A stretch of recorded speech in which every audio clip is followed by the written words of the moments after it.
Who would want a beautiful girl as a roommate who can also cast spells? Although every time she uses magic, it usually results in big trouble.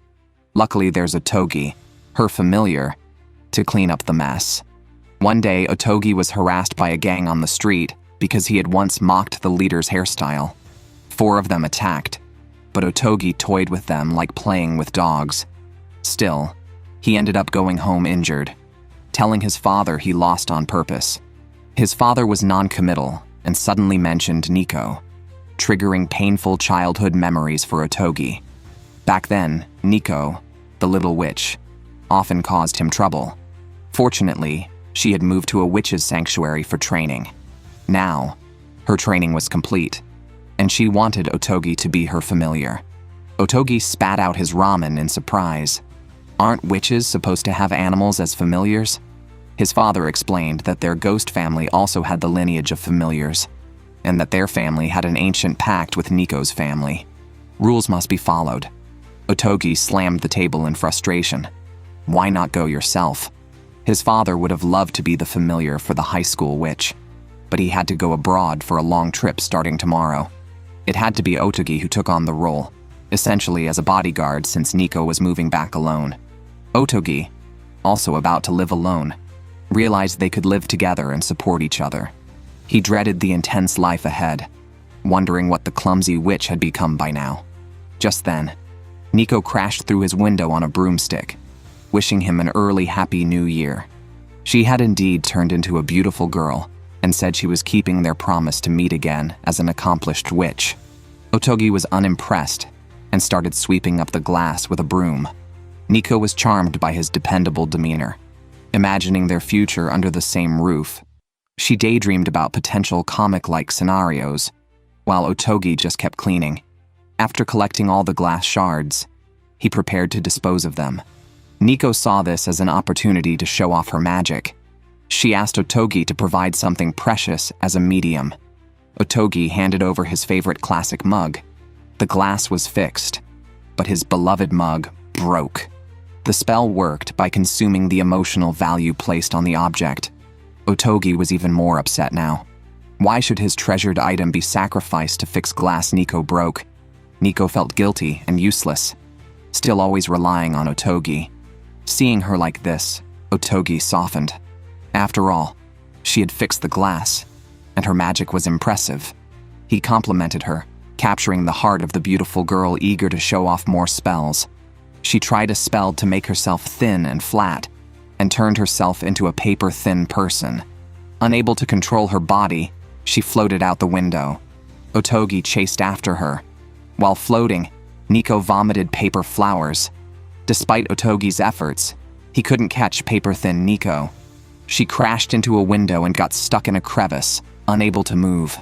The magic was about to wear off. If she returned to normal in that tight spot, she would indeed become very thin and flat. Just then, the same troublemaker approached Otogi again, revealing that his house was nearby. Otogi urgently asked him to bring out his family's vacuum cleaner. The troublemaker was pleased, as he had always disliked Otogi, who had beaten him up before. Otogi's father had made him apologize for that incident, leading the troublemaker to target Otogi repeatedly. After being advised by his father, Otogi no longer fought back, enduring their bullying. He grew to dislike his own ghostly powers, feeling they only caused unnecessary conflict and could not protect others. His father then sent him to learn their ghost clan's ancient techniques to better control his powers. At that time, Otogi thought of Nico. Now reunited, Otogi was determined to protect Nico. He punched a wall to rescue paper-thin Nico trapped inside. Just as he pulled her out, she returned to normal. The two embraced tightly. The troublemaker recognized Nico and angrily demanded they fix his wall. Otogi had already planned for this. He asked Nico to restore the wall using her magic, with the troublemaker's cherished hair as the cost. The wall was fixed, and the troublemaker ended up bald. On their way home, the two stopped at a mall to buy essentials. The load was heavy, so Nico cast a spell to make everything super light. Otogi then asked Nico if she planned to reveal her witch identity and live openly in this town. If so, Many people would seek her out. Nico was ready, as using magic to help people is a fundamental rule for magicians. New witches need social interaction and must use their magic for people to stabilize their powers. Being alone could expose her to dark forces, so revealing her witch identity was also a form of training. As her familiar, Otogi naturally supported her. Just after their conversation, a nearby building caught fire with a girl trapped on top. Nico immediately flew to the rescue on her broom, with Otogi following. They urged the girl to jump down. However, the broom couldn't support the weight of 3 people over a busy road. In a panic, Nico cast a lightness spell on Otogi. Although the broom flew again, Otogi became frivolous, a side effect of the spell changing his personality. As they casually discussed magic, the rescued girl couldn't understand a word. Otogi bluntly told her that Nico was a witch, and he was a ghost. Still, carrying 3 was a strain. So as they nearly fell, Nico also cast the spell on herself, making them both light. Though they saved the girl, she was unsure what to say. Eventually, Otogi and Nico made it home with their purchases, feeling unusually heavy. Nico checked her spellbook and realized it was a rebound effect from the lightness spell ending. Both were overwhelmed by gravity and felt emotionally heavy until they returned to normal that evening. Nico formally greeted Otogi on her knees in bed, thanking him for his help. Otogi had indeed controlled his ghostly powers well, likely due to extensive training. His father had once mentioned a prophecy that Nico would face a disaster within a year, foreseen by her mother, a prophetic witch. Although details were unclear, the solution divined was that the protector would be her familiar. Thus, Otogi's mission was to protect Nico, and their life together as roommates began. Otogi had to deal with an early morning confession from his childhood friend, Nico, but he was too dense to understand her feelings. He simply reminded her to change out of her pajamas before leaving her room, since they were alone together, which only set Nico's heart racing. She thought Otogi was looking at her with lecherous eyes, and daydreamed without restraint, while Otogi, not understanding, just respected her feelings. The day school started, they found themselves in the same class. Nico was excited, which made Otogi worry about her accidentally revealing her witch identity. He kept an eye on her, distracted by her every move. Nico noticed other students interacting and stole glances at Otogi, only to see him watching her. She thought he might confess on the first day of school, which made her both nervous and expectant. However, Otogi was just reminding her not to tell classmates that she was a witch during her introduction and to avoid using magic at school. Disappointed, Nico verbally agreed. Their homeroom teacher, an otaku who almost revealed her hobby of watching anime, asked everyone to introduce themselves. Otogi reminded Nico again not to mention she was a witch. Reluctantly, she agreed, knowing it was for her own good, due to a prophecy of impending disaster. After the class introductions, which showcased a variety of talents, Nico's focus remained solely on Otogi. She noticed he misspelled a word and tried to erase it with her mechanical pencil's eraser, which broke off, leaving only a small piece. Panicking, Otogi was disheartened, but Nico, not wanting to see her crush upset, thought of using a spell to enlarge the remaining eraser. The magic could enlarge the whole object if cast from the palm, or just a specific part if cast from the fingertips.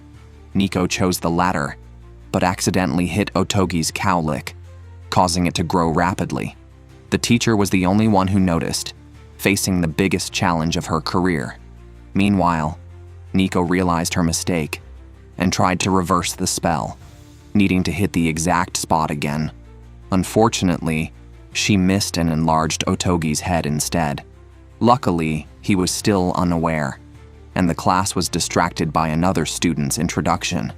As Otogi's turn approached, Nico tried to cover up by pretending to be cute. Otogi, now with an enlarged arm, pretended his left hand was mysteriously painful, claiming to be a person with a special mission. His introduction effectively doomed his dating prospects at school for the next 3 years. After an awkward moment, Otogi asked Nico to reverse the spell. Just as she was about to cast it, The teacher called her name, causing her to accidentally make herself giant with a spell from her palm. Everyone witnessed the anomaly. With no choice left, Nico admitted she was a witch. It turned out the school already knew from her mother. The teacher explained that Nico would continue her witch training while at school.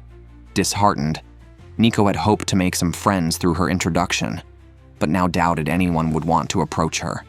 As the first day of school ended this way, Otogi and Nico were about to head home when two female classmates invited Nico to a diner. Otogi encouraged her to interact more with her peers. The three girls went together, but encountered a group of rowdy youths at the entrance. Kara, a cool girl, scolded them and led Nico and Kukumi into the diner. Kara and Kukumi were most interested in Nico's magic, and Nico was happy to have peers who wanted to be friends with her. This was her first time at a family restaurant with friends. Kukumi shared that she had a similar experience in middle school when Kara approached her to go to a family restaurant, and they became good friends. However, another reason Kara wanted to befriend Nico was actually because of Otogi. When she learned that Otogi and Nico were childhood friends and even lived together, she was shocked. Nico quickly clarified that she and Otogi were not dating, but she wasn't eager to introduce Otogi to Kara and deliberately spoke poorly of him, claiming he was unreliable, bad at fighting, and self-centered. Unbeknownst to her, at that very moment, Otogi was outside, single-handedly dealing with the troublemakers who had been eyeing them. He overheard Nico's harsh words about him. The next morning, Nico was surrounded by new classmates curious about her identity as a witch. Otogi was also encircled by a group of odd characters, mainly interested in experiencing Nico's magic. They knew Otogi was close to her and wanted him to relay messages, which was unnecessary because Nico couldn't help showing off when complimented. She asked everyone what magic they wanted to see and recommended a spell that altered gravity to the walls. She demonstrated it, and when the teacher entered the classroom, she found students sitting on all sides, making it look like something out of a fantasy. The teacher reminded everyone not to pull such pranks again and started the class, which involved a group bonding activity. The students scoffed at the teacher's suggestion of playing an old game like The Wind Blows, because they had a witch who could enhance the game with magic. Despite Otogi's objections, the whole class ended up on the sports field, where Nico set up a boundary and explained the rules before letting everyone fly. The students were thrilled. Some cautiously tried flying, others dove in with full force, and some enjoyed leisure time in the air. A few boys performed stunts where the girls could see them, and the more imaginative ones started playing a Dragon Ball game. The teacher really wanted to join, but had to maintain her dignity as an educator. While other students were concerned about how high everyone was flying, Otogi was worried about Nico exhausting her magic. Nico said she could recharge her magic with a red bean bun and was happy to see everyone enjoying themselves. She had always wanted to share the joy of flying, a wish granted from her witch heritage. Otogi couldn't understand her happiness. Being born a ghost didn't seem joyful to him. Nico suggested he reveal his true nature to everyone, but Otogi refused, remembering how his friends had shunned him in the past due to his identity. Suddenly, a truck accidentally entered Nico's magical circle on the edge of the field and started flying, becoming unstable in the air. Otogi rushed to support the truck with his strength. The other students were stunned.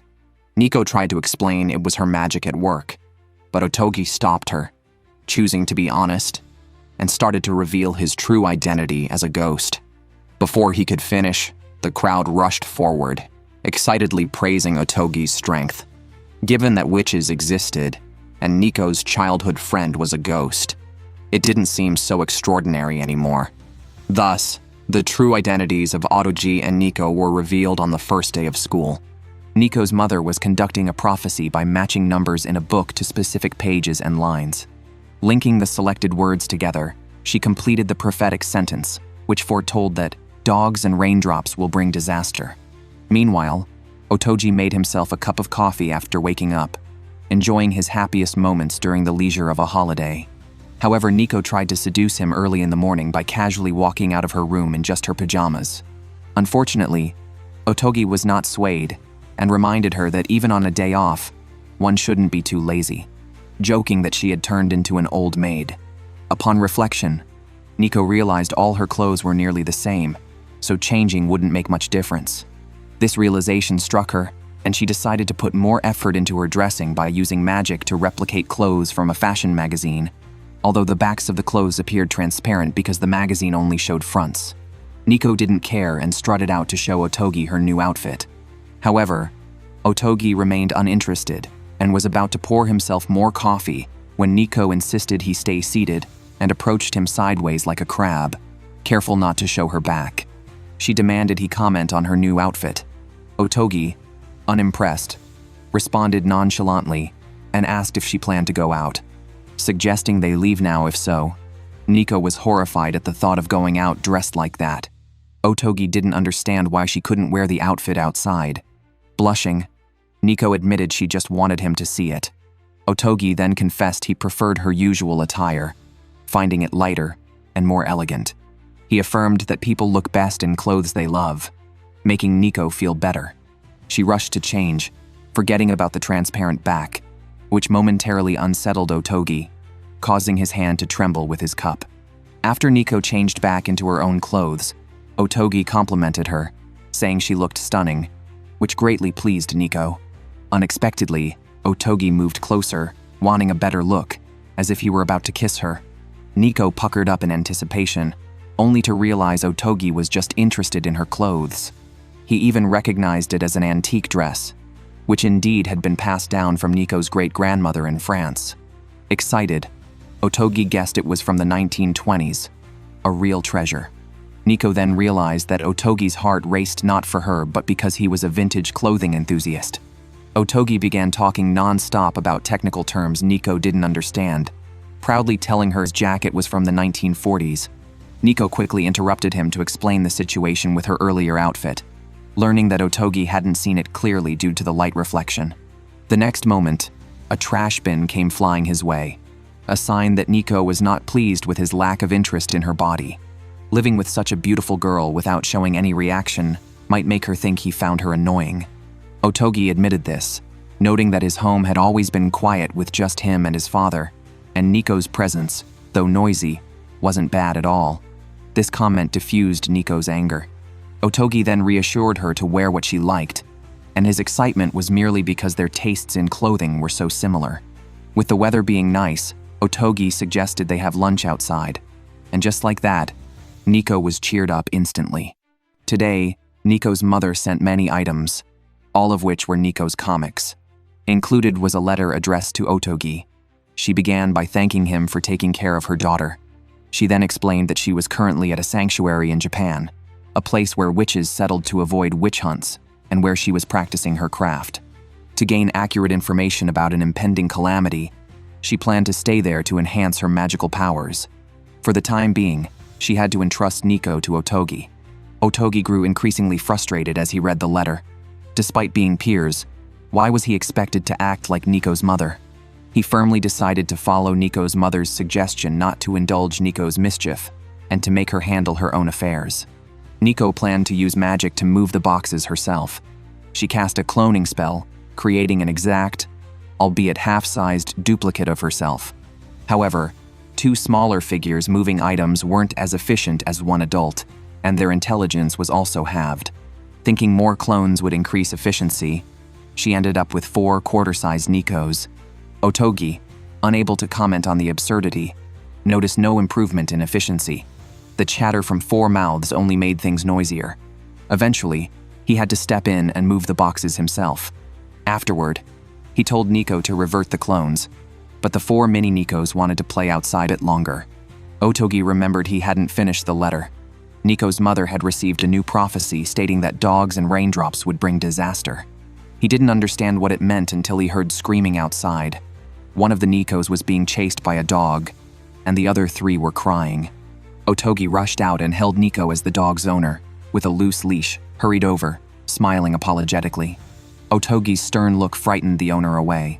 The 4 Nikos then merged back into one full-sized Nico. In the chaos, Otogi got bitten by the dog. Feeling guilty, Nico hurried to make him coffee. Otogi opened a spell that came with the letter, explaining that if Nico avoided the disaster, the magical symbol would disappear, showing the calamity was still ongoing. As the symbol remained, the danger wasn't over. Otogi checked the weather forecast. It would rain in the evening. A mysterious person in a raincoat was standing across from their house. Despite the rain, Otogi and Nico went out to buy yokan, as Nico needed to replenish her magical energy quickly with red bean paste after using magic. Otogi didn't tell Nico about the disaster, not wanting her to worry. He was silently determined to protect her and suggested they share an umbrella to close their distance. Unexpectedly, they met a classmate on the way, but Nico declined the invitation to continue home with Otogi. However, they ended up not on their way home but in a park, and the rain stopped. Nico thought Otogi was about to confess his feelings, but he just asked her to hold the umbrella while he called out to someone following them. As he tried to figure out who it might be, Nico was thrilled, thinking it was a character from her favorite cartoon. Thinking of the prophecy about dogs and raindrops, Otogi confronted the person in the dog mask about their identity. The assailant attacked, revealing a police baton and the ability to manipulate wind. Otogi swiftly got behind the attacker, restraining his hands and pulling off the mask, revealing a blonde individual known to Nico. It was Kanshi, a Tengu living in the mountains where Nico trained, who provocatively challenged Otogi's role and introduced himself as a crow familiar sent to protect Nico.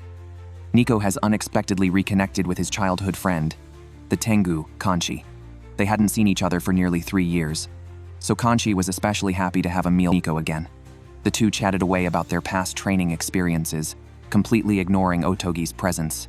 Kanshi even deliberately showcased how close he was to Nico, asserting his dominance in front of Otogi. Surprisingly, Otogi seemed unbothered, only wanting to know what Kanshi was really doing here. Kanshi complained that it was because of his personality that Nico's mother had asked him to be a bodyguard, which annoyed Otogi so much that he slapped a freshly fried steak right onto Kanshi's head, demanding an explanation. Since he was Nico's bodyguard, why had he only appeared now? The two quickly started arguing. Nico then cast a spell on an umbrella to help explain. It turns out that Tengu and demons have historically had a bad relationship, although it has eased now. Otogi finally understood why Kanshi harbored such animosity towards him, but he was clueless about many things, especially since the existence of Tengu is particularly vague. Before he could finish, he angered Kanshi, who was most upset about the demon's indifferent attitude towards Tengu. The empty look Otogi gave him nearly brought Kanshi to tears. It seemed only the Tengu cared, while the demons didn't regard them at all. Unable to hold back, Otogi teased that Kanshi might be developing feelings from his resentment. This was because Kanshi's father had always taught him never to lose to demons, and his dad had binged on the manga Demon Slayer, because he found the demon-slaying scenes thrilling.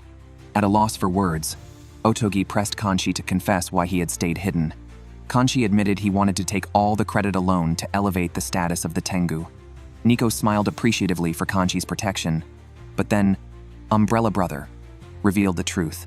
Nico's mother had paid off Kanshi's debt, and in return, he was to protect Nico. While Nico was making tea, Kanshi gave Otogi another prophecy, saying that there were enemies in the school watching Nico. So Kanshi had been investigating the school for danger since enrollment, a fact he kept from Nico to avoid drawing him to darkness. However, when Nico returned, the two resumed their confrontational stance. Otogi insisted that one bodyguard was enough and told Kanshi to get out. Their disagreement nearly escalated into a fight, and Otogi's indifferent attitude infuriated Kanshi even more. Kanshi stormed out, crying, "I hate demons the most." Not wanting the relationship between his two childhood friends to become so strained, Nico had a brilliant idea when he saw the cookies on the table. He cast a spell of brotherly love on the cookies, which would foster friendship in those who ate them, but only the person who ate first would develop one-sided affection towards the next eater. Nico let Otogi eat first. Oblivious, Otogi complied and then passed one to Kanshi. As soon as Kanshi ate it, the magic took effect. Otogi, finding himself increasingly unable to stay away from Kanshi's face, pinned him against the wall in a dramatic wall slam, confessing a sudden strange feeling toward him and insisting on being physically close. Kanshi pushed him away and continued eating cookies.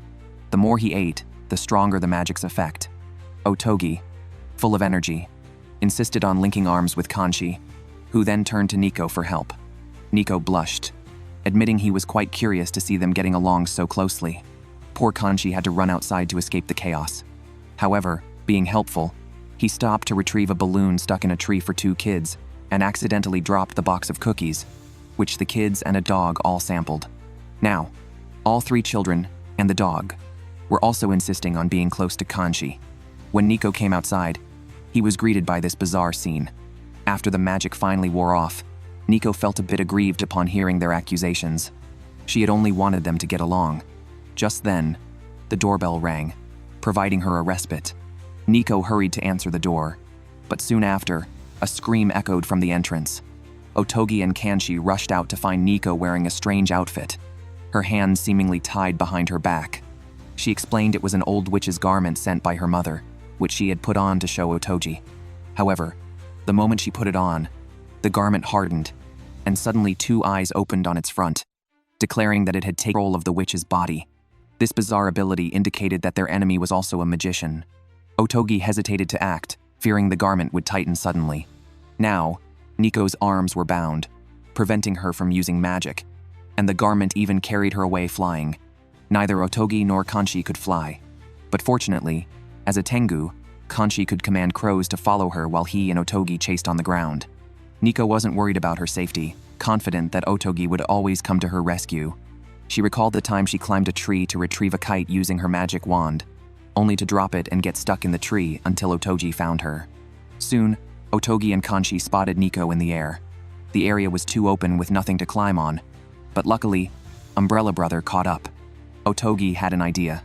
He had Kanchi and Umbrella Brother assist him by using the umbrella to help Kanchi perform a maneuver, allowing Otogi to gracefully fly up.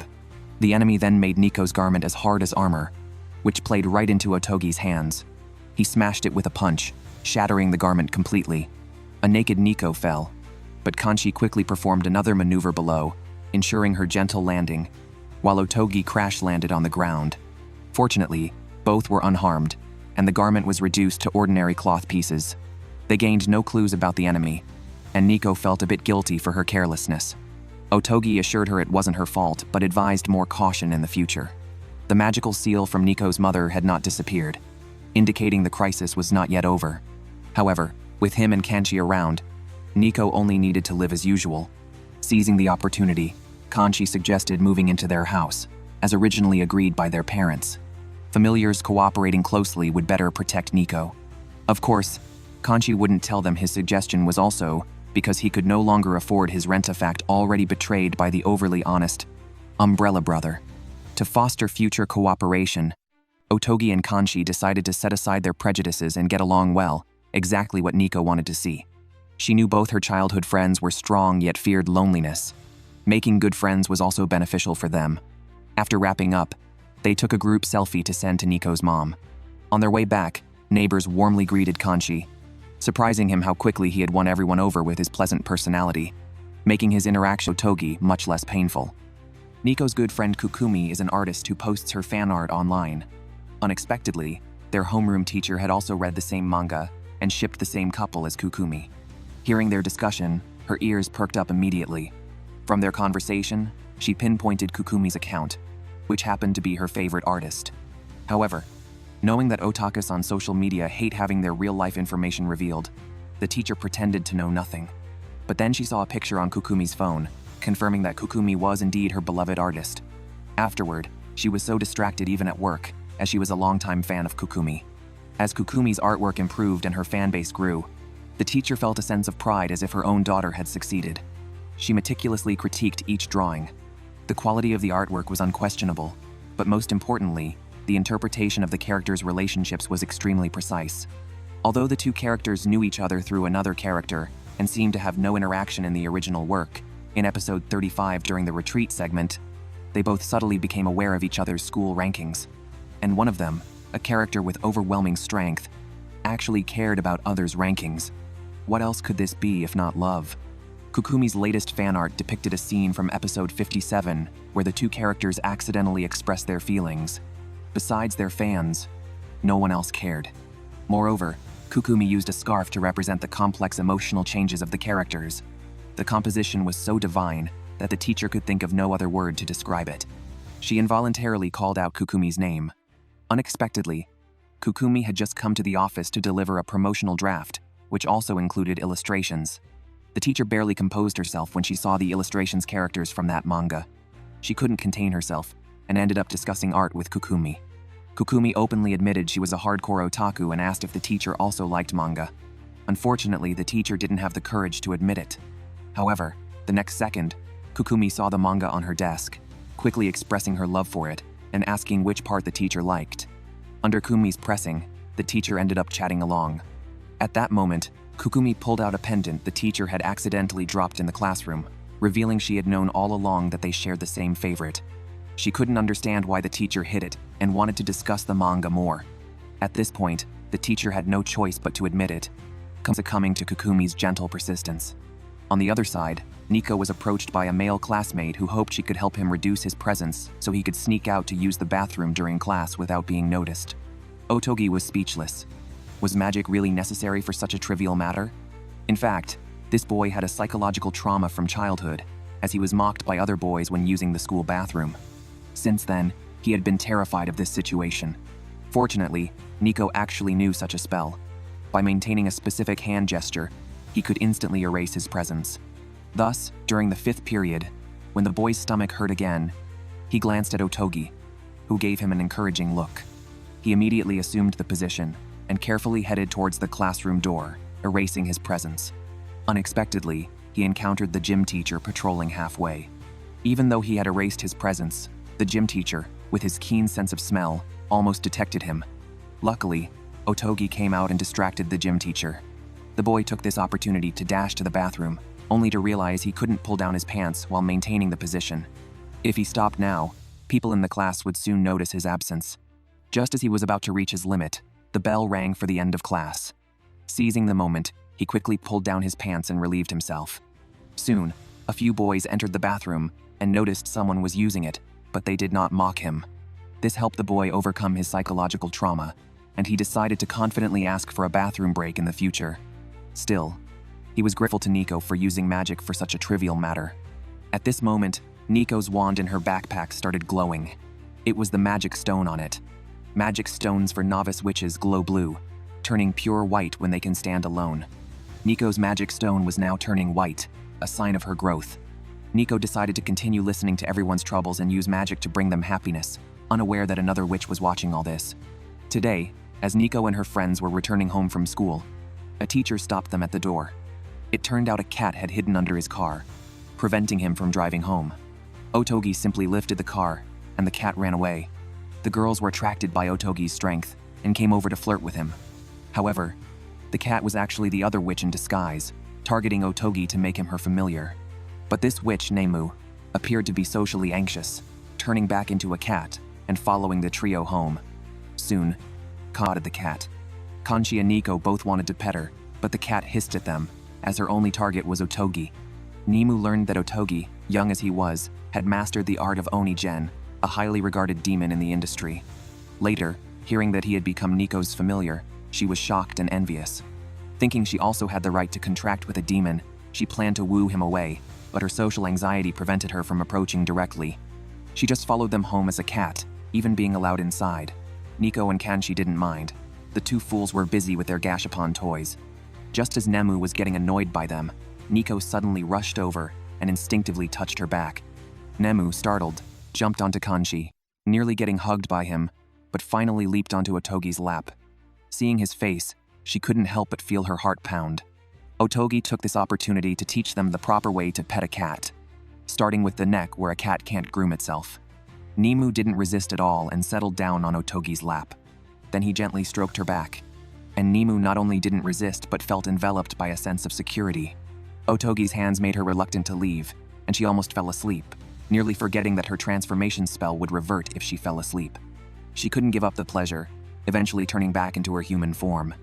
Fortunately, Otogi was busy with Kanchi and Nico playing with gashapon, and none of them cared about her. Nemu took the chance to slip out the window, determined to make Otogi her familiar next time.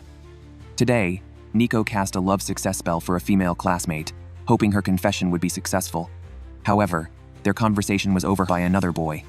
As Nico and Otogi were heading back to the classroom, Otogi suddenly asked Nico about her weight, claiming he was her health guardian. But how could a girl easily tell someone her weight? Seeing Nico's strong reaction, Otogi did not press further. Meanwhile, other girls around whispered about how handsome Otogi was. His fan club seemed to be growing, making Nico feel even more threatened. Moreover, Otogi continued his training, catching leaves thrown at random by Nico, while blindfolded to sharpen his senses. Kanchi witnessed their interaction and quietly asked Nico that evening if she was dating Otogi. Nico wished she was, but Otogi was too dense. He remained indifferent, even though he lived with a beauty like Nico. Kanchi suggested it might not all be Otogi's fault since Nico, despite being cute, always acted clueless and failed to show her charm. To Otogi, she needed to be more direct. Just then a phone advertisement mentioned, "Flowing hair enhances femininity." Kanchi had an idea and devised a plan with Nico. Since Otogi always went to the east building with vending machines during lunch break, they planned to have Kanchi blow Nico's hair to make her look more charming as Otogi passed by in the hallway. Soon it was lunch break. Nico ambushed Otogi in the hallway and signaled Kanchi when she saw Otogi approaching. Thus, Otogi looked up to see the literary girl Nico, with the wind supposedly making a fuss today. However, Otogi only cared about where this wind came from, while the sparkling Nico approached him step by step. But when she opened her eyes, she saw Otogi's vacant expression. The wind had not stirred his heart. Nico signaled Kanchi to increase the wind, which ended up blowing Nico into a Super Saiyan-like state, propelling her directly in front of Otogi. To the uninitiated, it looked as though she was about to fight him. Just then, the school nurse passed by, and Nico asked her if she looked beautiful, frightening the nurse who thought Nico might have psychological issues. Additionally, because of the strong wind around Nico, the nurse's health records flew away. Hearing this, Otogi immediately held his breath and dashed out, swiftly collecting all the scattered papers, prompting screams of admiration from the girls watching. Nico felt even worse inside and was later severely scolded by Otogi. Otogi's remarkable performances lately had boosted his popularity at school, but he was just confused by strangers striking up conversations with him, as he had always been focused on his training and had few friends. Hearing this, Nico suddenly thought maybe this wasn't so bad. Unexpectedly, the next day a boy asked her out, hoping to chat with her during the upcoming excursion. Kara was incredibly jealous, but it was normal for boys to confess to the little witch Nico, especially since the excursion would take them to a mountain with a tree known as the bonding tree. Legend had it that a meal shared under this tree led couples to a united future, presenting a perfect opportunity for confessions. Kanchi overheard their conversation and urged Nico that night to take this chance to confess to Otogi. Nico, terrified, repeatedly refused, feeling she wasn't the type of woman Otogi would like. Kanchi saw through her, realizing she was just avoiding the issue. Nico broke down. She had tried hard to show her charm before, but Otogi had looked uninterested. Kanchi also recalled when they went shopping together, Otogi mentioned they were familiars, and Nico was a guardian being, so it was inappropriate to have feelings for the master. Their conversation grew more despairing, blaming Otogi's strong sense of duty. However, this could be a breakthrough, indicating he cared a lot about Nico. They then planned to find a way to shake Otogi's feelings. The day of the hike arrived, and the homeroom teacher led the students up the mountain. Nico and Otogi naturally walked together. Nico took this opportunity to tell him that someone had asked her out under the bonding tree. She expected Otogi to be jealous, but instead, he said he wouldn't be guarding her during that time and encouraged her to act freely. This response shattered Nico's defenses. She repeatedly confirmed that Otogi really had no romantic feelings for her, only a genuine wish for her to enjoy normal high school life. Without saying much more, Nico walked ahead to distance herself from Otogi. During the lunch break, Otogi, surveying the surroundings, surprisingly found a like-minded person, the most silent otaku in class. They both shared an interest in a specific rock band and discussed subcultures unfamiliar to others. Seeing this, Nico quietly left for the bonding tree. To her surprise, many people had already gathered there. Even more outrageous was that the group waiting for Nico turned out to be a whole fan club. Thinking she was about to receive multiple confessions, Nico felt somewhat embarrassed. But the next moment, the boys collectively asked her to cast love spells on them, claiming the effects would be doubled under the bonding tree. Nico had not anticipated such absurd rumors and, frightened, turned and ran with a crowd chasing after her. She cast a shrinking spell on herself and managed to escape through the bushes, accidentally falling into Otogi's pocket. There, she discovered that a girl had brought Otogi under the bonding tree to confess her feelings. Nico felt nervous, unsure how Otogi would respond. Otogi stated he didn't know her well enough to reciprocate her feelings. This only made the girl more infatuated. She asked if he had someone he liked, and after a moment of thought, Otogi said no. Nico's heart sank. But then Otogi mentioned he did care about someone, though they were always a worry. He admitted he enjoyed being relied upon.